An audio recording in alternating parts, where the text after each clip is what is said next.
Hay silencios que duelen más que los gritos, y el silencio en el entierro de mi padre fue ensordecedor. Me llamo Daniel Cruz. Durante 5 años, mi vida se redujo a 4 paredes, una habitación con olor a medicina y el sonido constante de un monitor que marcaba los últimos latidos de una vida que se apagaba. Me convertí en enfermero, en confidente y en el único testigo de las últimas historias que mi padre lograba balbucear entre sueños de morfina. Mi hermano Javier, mientras tanto, era una sombra, un espectro que solo aparecía en Navidad para alardear de sus negocios en el extranjero, de sus relojes de 5 cifras y de una vida de éxito que siempre me pareció demasiado brillante para ser real. Venía, se hacía la foto, y se marchaba antes de que el olor a hospital le manchara el traje de seda.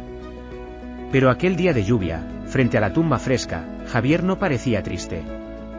No hubo ni una lágrima, ni un gesto de consuelo. Miraba su reloj de oro cada 2 minutos, como si la muerte de nuestro padre fuera solo un trámite molesto que le quitaba tiempo de su apretada agenda. Parecía impaciente, como un cazador esperando a que la presa deje de moverse. Apenas regresamos a la mansión familiar, esa casa que yo había mantenido en pie mientras él estaba fuera, ni siquiera se quitó el abrigo mojado. Se sirvió un whisky caro, se sentó en el despacho de mi padre y sacó un sobre lacrado. Daniel, me dijo con una frialdad que me heló la sangre, papá finalmente entró en razón antes de irse. Entendió que el patrimonio de los Cruz no puede quedar en manos de alguien que se conforma con ser un cuidador. Me lanzó el sobre la mesa de roble, como quien le tira un hueso a un perro. Me lo ha dejado todo a mí: la casa, las cuentas, las inversiones. Absolutamente todo. Me quedé paralizado, con el barro del cementerio aún en mis zapatos. Javier ni siquiera me miró a los ojos mientras continuaba: tienes hasta mañana a las 8 para sacar tus cosas de mi casa. He contratado seguridad privada para cambiar las cerraduras. No lo hagas difícil, Daniel. Al fin y al cabo, nunca fuiste más que un gasto en el presupuesto familiar. Sin abogados presentes, sin una lectura formal, sin testigos que pudieran cuestionar la validez de ese papel amarillento. Solo estábamos él, su sonrisa de tiburón y un documento que, de la noche a la mañana, decía que yo ya no era nadie en mi propia familia. Aquella noche, mientras empacaba 5 años de mi vida en 2 maletas viejas bajo la mirada vigilante de un guardia de seguridad, una chispa de rabia se encendió en mi pecho. Javier creía que me había dejado en la calle, pero lo que realmente había hecho era liberarme de cualquier rastro de piedad hacia él. Esa noche no hubo mantas de seda ni calefacción. Dormí en el sofá de un taller mecánico, un rincón olvidado que mi amigo Andrés me prestó por pura lástima. El aire olía a gasolina, metal frío y desesperación. Mientras escuchaba el goteo rítmico del aceite de un motor viejo cayendo sobre una bandeja metálica, comprendí una verdad amarga. La justicia es un lujo que los pobres no pueden permitirse. A menos que aprendan a ser más pacientes que el tiempo mismo. Desde la ventana del taller, que apenas dejaba pasar la luz de las farolas, empecé a ver cómo Javier desmantelaba nuestra historia, pieza por pieza. Como si nuestra infancia fuera simple chatarra. No pasaron ni 2 semanas cuando me enteré por los periódicos locales de que había subastado los cuadros de mi madre. Óleos que ella amaba y que Javier vendió al mejor postor sin parpadear. Vendió el reloj de oro de mi abuelo, una reliquia que pasó por 3 generaciones, solo para financiar una fiesta de compromiso con Martina. Martina era el reflejo exacto de Javier, una mujer que no medía el amor por la lealtad, sino en quilates de diamante y en el prestigio de los apellidos. Se paseaban por los clubes más exclusivos de la ciudad, brindando con champán comprado con el dinero que mi padre había ahorrado con él. Sudor de toda una vida. Javier se sentía un rey, un genio de las finanzas que finalmente había reclamado su trono. Pero yo, desde mi rincón lleno de grasa, cables y herramientas, empecé a observar con ojos de cazador. Sabía que las torres más altas son las que más rápido caen si los cimientos están podridos. Javier no era un genio, era un adicto a las apariencias, un esclavo del que dirán. Empecé a investigar, conectando viejos contactos de mi padre que Javier despreciaba por ser clase trabajadora. Lo que descubrí me dio la llave de su destrucción. Para mantener su falso imperio en el extranjero, Javier había pedido préstamos a gente que no acepta excusas ni retrasos. Gente que no usa abogados para cobrar, sino métodos mucho más oscuros. Su plan era desesperado: usar la herencia como un parche para tapar un agujero negro de deudas que crecía cada día. Él creía que yo solo sabía de bujías y frenos. Lo que Javier nunca sospechó, en su infinita arrogancia, es que durante los años que cuidé a nuestro padre, él me lo contó todo. Me reveló cada rincón de sus negocios, incluso aquellos que mantenía en la sombra, lejos de los libros oficiales. Papá sabía que Javier era un traidor, y en sus últimos días, me dio las coordenadas de una caja fuerte que nadie más conocía. El juego acababa de empezar, y mientras Javier gastaba miles en flores para su boda, yo estaba diseñando el nudo que apretaría su cuello. A los 6 meses, la soberbia de Javier se había convertido en su mayor debilidad. El éxito robado lo había vuelto descuidado, rodeado de aduladores que solo querían su dinero. Decidí que era el momento de mover mi primera pieza, me acerqué a él, pero no lo hice con ira ni con reclamos legales que sabía que perdería.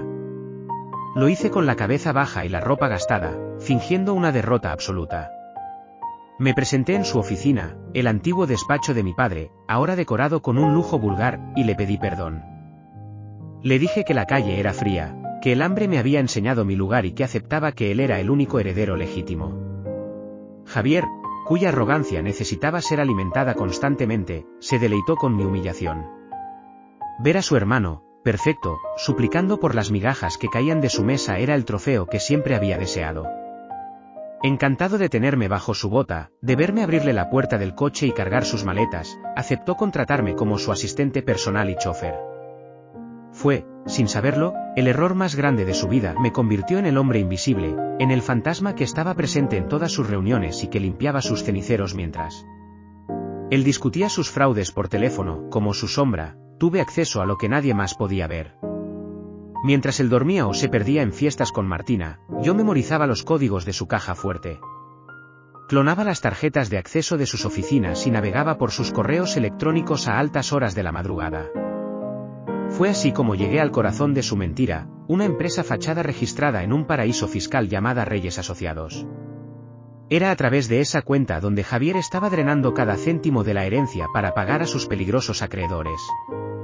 Pero el verdadero tesoro lo encontré escondido en una carpeta encriptada de su ordenador personal. Allí estaba el archivo original del testamento. Javier no había sido lo suficientemente valiente para crear uno desde cero, en su lugar. Había realizado una manipulación digital quirúrgica sobre un borrador antiguo que papá nunca llegó a firmar.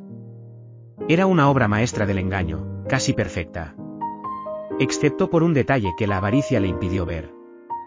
Javier, en su prisa desesperada por hacerse rico antes de que sus deudas lo devoraran, fechó el documento el 14 de noviembre.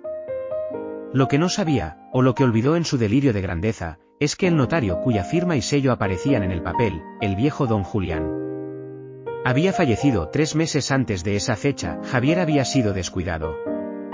Había construido un imperio sobre un cementerio de mentiras, y yo ya tenía el hilo suelto. Solo tenía que tirar de él con la fuerza suficiente en el momento justo para que todo su mundo se descosiera frente a sus ojos. Llegamos a enero, y el aire en la ciudad parecía cargado de una electricidad estática que solo yo podía sentir. Javier estaba eufórico, moviéndose por la casa como si fuera un dios entre mortales. De mediana edad convencional.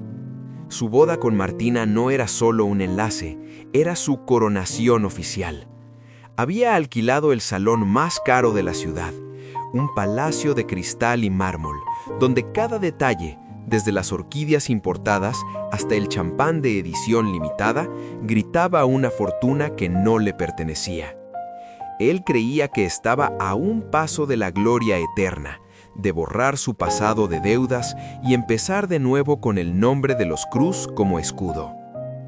Pero lo que Javier no entendía es que, mientras él elegía el color de sus manteles, yo ya había movido las piezas finales en el tablero. No fui a la policía. Sabía que con sus abogados y mi falta de recursos iniciales, el caso podría estancarse años en los juzgados. Yo no quería un juicio largo. Quería una demolición inmediata. Utilizando los correos encriptados que había obtenido, filtré de forma anónima a sus acreedores más peligrosos un rumor devastador.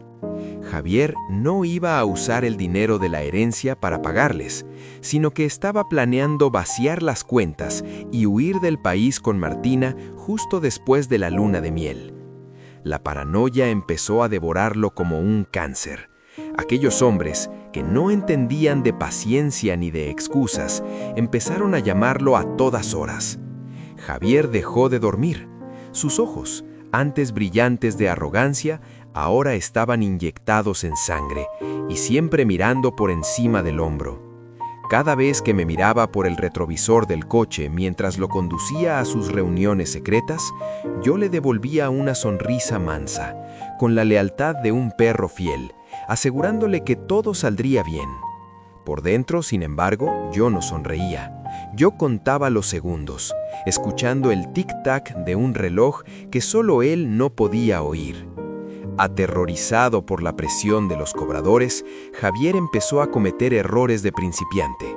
En su desesperación por ocultar el dinero antes de que los acreedores pudieran congelar sus cuentas, empezó a transferir fondos masivamente a empresas fantasma. Pero no se dio cuenta de que esas cuentas de destino eran en realidad un embudo legal que yo mismo le había diseñado. Conté con una aliada inesperada, Sofía, su antigua socia contable, una mujer brillante a la que Javier había estafado y dejado en la ruina años atrás. Ella conocía los algoritmos de transferencia de Javier mejor que él mismo.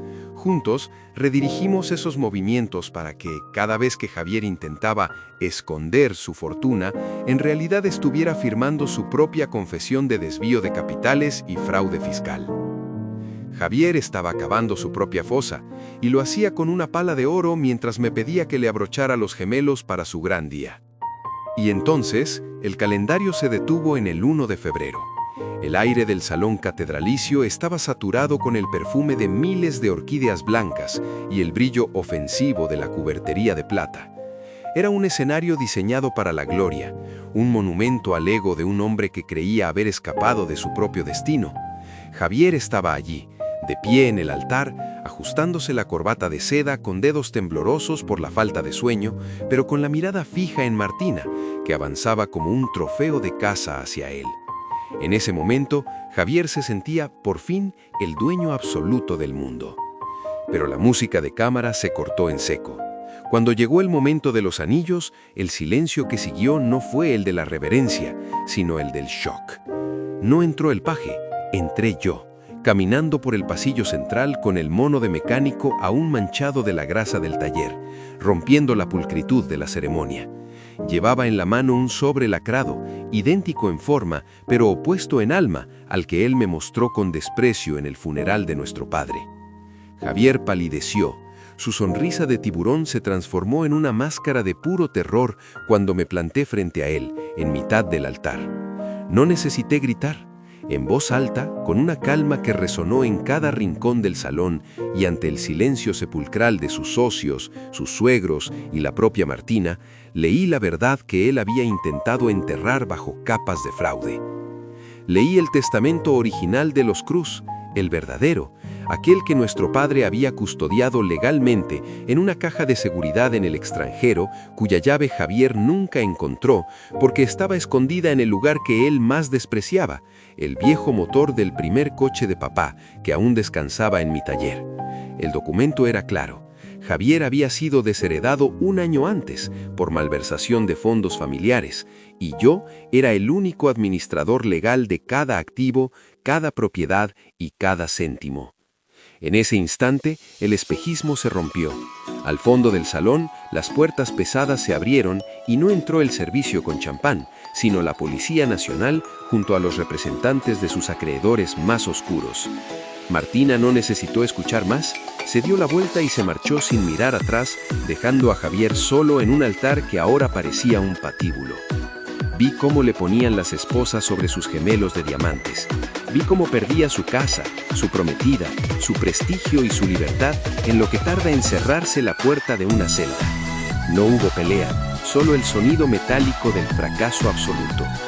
Hoy, mientras camino por el jardín de la mansión de mi padre, sintiendo la hierba fresca bajo mis pies, entiendo que la verdadera herencia no eran los cuadros, ni el oro, ni las cuentas en el extranjero. La verdadera herencia fue la paciencia que papá me enseñó en aquellas largas noches de vigilia. Javier quiso ser rey por un día, quemando todo a su paso por un trono de papel. Pero Daniel Cruz aprendió a esperar en las sombras el tiempo necesario para recuperar, pieza por pieza, su honor y su nombre.